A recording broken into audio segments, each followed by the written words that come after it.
Sari-sari ang pinagkakabalahan ng mga tao sa pagdiriwang ngayong holiday season. Pero nagagawa nga ba ng mga Pilipino ang tunay na diwa ng Pasko? Ito ang balita ni Aiko Miguel. Kabi-kabilang mga handaan, sari-saring regalo, pasyal doon, pasyal dito. Ganito na ang nakagawian ng marami tuwing holiday season. Pero nagagawa pa ba ng mga Pilipino ang tunay na diwa ng Pasko? Alam pa ba natin ang ibig sabihin ng pagiging Kristiyano? Baka naman sa gitna ng pagdiriwang ang mas mahalagang bagay na ang ating nakakalimutan.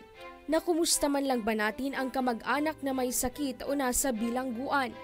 O baka naman sa gitna ng iyong kasaganaan ay nakalimutan mong mayroon kang kapitbahay na kumakalam ang tiyan.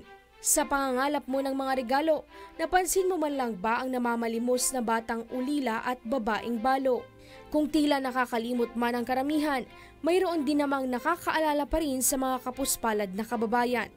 Gaya ng pamilya Liserio na may natatanging paraan ng pagdiriwang. Other than spending without party or what. Pero ginawa namin, kasi nakikita namin everyday, di ba? Umiikot kami dito yung kasing way namin from bahay going to office.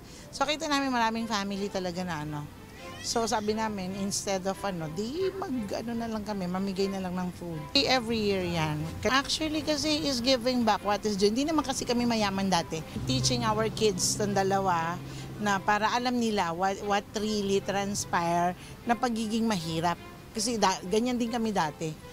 Kumbaga, nagsikap lang, after magsikap, eto na kami ngayon. May fulfillment naman talaga, tapos yung parang inaan sa mga bata na matuto rin sila to give back. Nag-thank you na yung mga bata, yung mga binigyan mo, so okay na. Gaya nga ng sabi ng Biblia, ang dalisay na relihiyon ay ganito, dalawin sa kanilang kapighatian ang mga ulila at babaeng bao. Aiko Miguel, UNTV News and Rescue, Quezon City.